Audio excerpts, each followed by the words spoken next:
Assalamualaikum warahmatullahi wabarakatuh. Perkenalkan, nama saya Nana Kairani dengan NIM F2312040. Pada kesempatan kali ini, saya akan mempresentasikan materi perumahan dan permukiman tentang karakteristik permukiman transmigrasi. Pertama-tama, kita ketahui dulu apa itu transmigrasi. Transmigrasi adalah perpindahan penduduk secara sukarela untuk meningkatkan kesejahteraan dan menetap di kawasan transmigrasi yang diselenggarakan oleh pemerintah. Jadi, transmigrasi merupakan program pemerintah yang dilaksanakan untuk mengembangkan suatu wilayah produksi dan juga meningkatkan persebaran penduduk serta tenaga kerja. Macam dan jenis transmigrasi. Jadi transmigrasi itu terbagi atas 3 jenis, yaitu transmigrasi umum, transmigrasi swakarsa berbantuan, dan transmigrasi swakarsa mandiri. Transmigrasi umum itu transmigrasi yang diperuntukkan bagi penduduk yang mengalami keterbatasan dalam mendapatkan peluang kerja dan usaha. Nah, di sini pemerintah akan memberikan mereka lahan usaha dan juga tempat tinggal. Transmigrasi swakarsa berbantuan merupakan program pemerintah yang bekerja sama dengan badan usaha sebagai mitra usaha transmigrasi bagi penduduk yang berpotensi berkembang untuk maju. Jadi, pemerintah akan memberikan sarana usaha atau lahan usaha dengan status hak milik dengan status lain sesuai dengan pola usahanya. Kemudian, transmigrasi swakarsa mandiri. Ini merupakan program yang dicanangkan oleh pemerintah, di mana penduduk yang memiliki potensi akan mendapatkan bimbingan untuk memperoleh lapangan kerja atau lapangan usaha atau fasilitas lahan usaha. Konsep kawasan transmigrasi.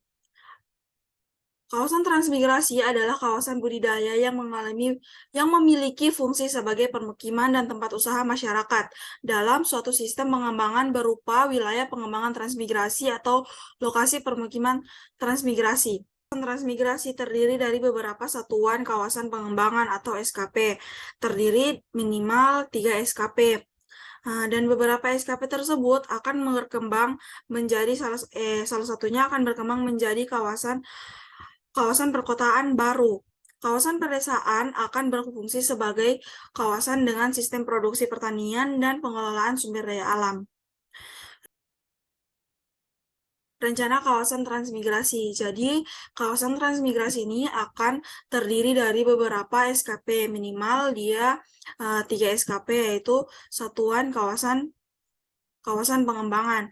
Dan akan terdiri dari satu kawasan perkotaan baru, di mana setiap SKP ini terdiri dari beberapa SP. Dan SP ini harus tersedia beberapa sarana dan prasarana, yaitu perumahan, pelayanan umum, pelayanan pendidikan, SD dan pelayanan kesehatan, puskesdes, dan pasar mingguan. Begitu juga yang lain. Rujukan rencana kawasan transmigrasi dalam sistem rencana tata ruang wilayah nasional, rencana tata ruang wilayah provinsi, dan rencana tata ruang wilayah kabupaten dan kota. Rencana kawasan transmigrasi ini akan masuk ke dalam rencana pembangunan, rencana umum, dan rencana rinci, di mana setiap rencana secara rinci akan termuat dalam RPJMD nasional, RPJMD provinsi, dan RPJM provinsi. Kemudian pada rencana umum akan tertuang dalam rencana tata ruang nasional, rencana tata ruang provinsi, dan rencana tata ruang wilayah kabupaten atau kota. Dan akan secara rinci diwujudkan dalam rencana RDTR kabupaten. Serta akan terwujud satu rencana, yaitu menjadi rencana kawasan transmigrasi secara rinci lagi. Ini yaitu rencana tata ruang wilayah nasional, kemudian dimasukkan dalam muatan rencana tata ruang wilayah provinsi, kemudian secara rinci akan termuat dalam rencana tata ruang kawasan nasional strategis nasional, atau dalam rencana tata ruang wilayah kabupaten. Kemudian menghasilkan perwujudan rencana kawasan transmigrasi dan akan ditetapkan sebagai kawasan transmigrasi, di mana rencana kawasan transmigrasi ini terdiri dari beberapa rencana, yaitu rencana pengembangan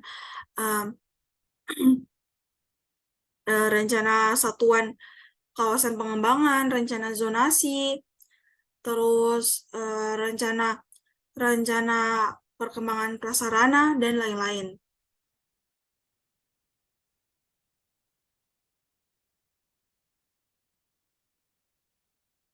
Ini merupakan gambaran kawasan transmigrasi, di mana kawasan pedesaan sebagai tempat sistem produksi, pertanian, pengelolaan, dan sumber daya alam. Setiap SP dalam SKP harus tersedia sarana berupa tempat tinggal, layanan umum, layanan pendidikan dasar, setingkat sekolah dasar, layanan kesehatan setingkat puskesmas, dan juga jaringan prasarana berupa jalan poros dan jalan desa. Dan setiap KPB atau kawasan perkotaan baru harus tersedia sarana minimal, sarana pendidikannya sekurang-kurangnya pada tingkat menengah, dan layanan kesehatannya setingkat dengan puskesmas rawat inap. Sudah harus tersedia pasar dan pusat kegiatan industri. Yang ini yang sudah harus tersedia dalam KPB. Bentuk dan fungsi permukiman dalam kawasan transmigrasi, yaitu terdiri dari SP baru. Setiap SP terdiri dari SP baru, SP pugar, dan SP tempatan. SP dalam SKP yaitu sistem produksi, pertanian, dan pengelolaan sumber daya alam. Ini merupakan SP yang mempunyai kegiatan utama pertanian, termasuk pengelolaan sumber daya alam dan susunan fungsi kawasan sebagai tempat permukiman perdesaan, layanan pemerintah, dan layanan sosial, kegiatan ekonomi. Kemudian SP pada pusat SKP yaitu pusat pelayanan skala SKP, yang SP yang disiapkan menjadi desa utama sebagai pusat SKP yang berfungsi menjadi pusat pelayanan lingkungan untuk melayani kehidupan sosial ekonomi budaya masyarakat skala SP. Kemudian SP dalam KPB yaitu terdiri dari sistem industri, perdagangan, dan jasa yang mempunyai kegiatan lebih dari pertanian, yaitu sudah sampai pada tahap perkotaan. Kemudian SP pusat KPB yaitu pusat pelayanan kawasan. SP yang disiapkan menjadi pusat KPB menjadi SP pelayanan kawasan dengan kegiatan umum yaitu perdagangan dan jasa, melayani aktivitas ekonomi skala kota. Permukiman transmigrasi biasanya memiliki daya tampung 300 sampai 500 keluarga dalam setiap bagian SKP atau KPB. Kemudian dalam SP Pugar, pemukiman penduduk setempat biasanya melayani 300 sampai 500 keluarga. Dan dalam SP tempatan, pemukiman penduduk setempat dalam delineasi SKP atau KPB yang disetarakan dengan SP.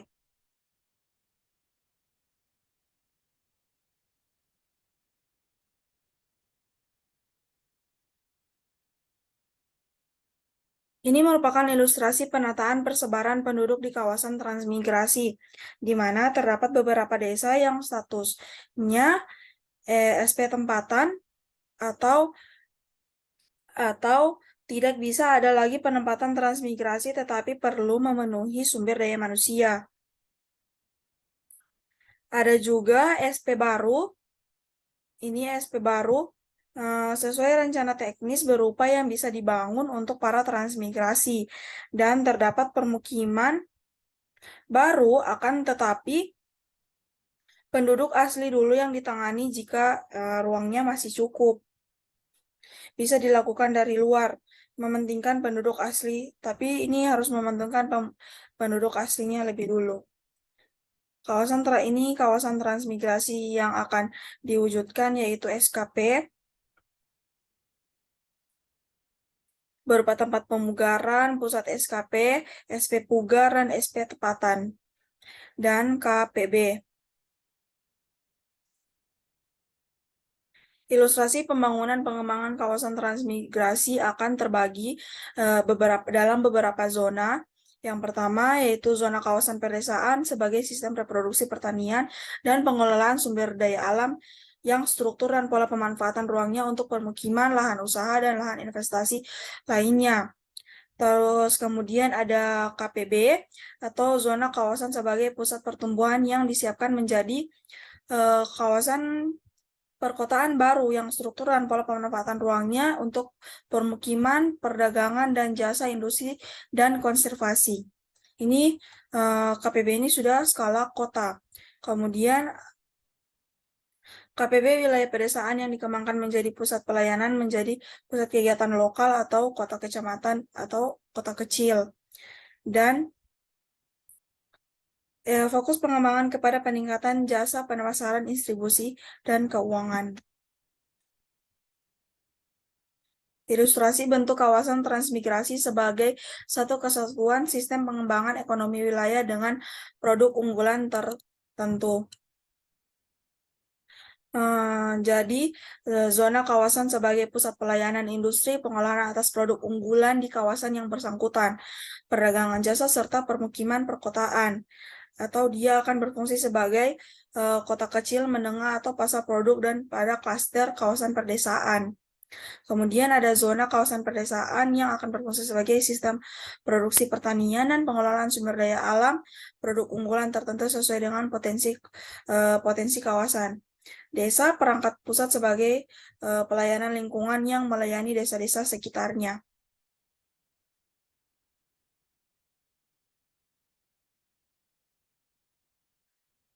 Kemudian struktur tata ruang wilayah pembangunan transmigrasi.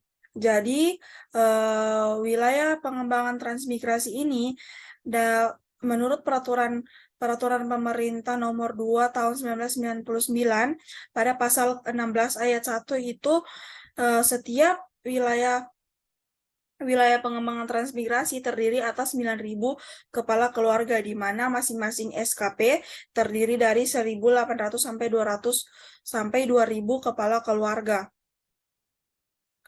Pada pasal 17 Peraturan Pemerintah Nomor 2 Tahun 1999, Pusat Kegiatan Ekonomi Wilayah, Pusat Kegiatan Industri dan Olah Hasil, Pusat Pelayanan Jasa dan Perdagangan, Pusat Pelayanan Kesehatan, dan Pusat Pendidikan Menengah Pemerintah Pusat untuk SP 300 sampai 500 kepala keluarga.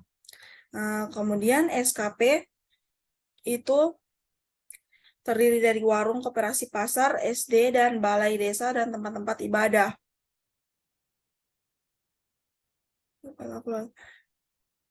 Ini pasal 18 Peraturan Pemerintah Nomor 2 Tahun 1999 mengatur tentang industri kecil, pasar harian, pertokoan, jasa perbankan, dan perbengkelan pelayanan pos, pendidikan TK pertama dan pustu, dan pelayanan pemerintah. Ini beberapa contoh pengembangan desa transmigrasi. Ini merupakan kawasan yang diselenggarakan oleh pemerintah ini. Kawasan transmigrasi yang baru dibuka di Desa Tinauka, Kecamatan Rio, Pakava, Kabupaten Donggala ini salah satu program yang dijalankan oleh pemerintah. Ada juga permukiman khusus transmigrasi dan pendatang di Surabaya, Wasior, Kabupaten Teluk Wodama, Papua Barat. Nah, ini merupakan suasana rumah transmigrasi di di Kaleden, Kabupaten Pasir, Kalimantan Timur. Ini rumah transmigrasi di Salundeang, Kabupaten Mamuju Tengah di Sulawesi Barat.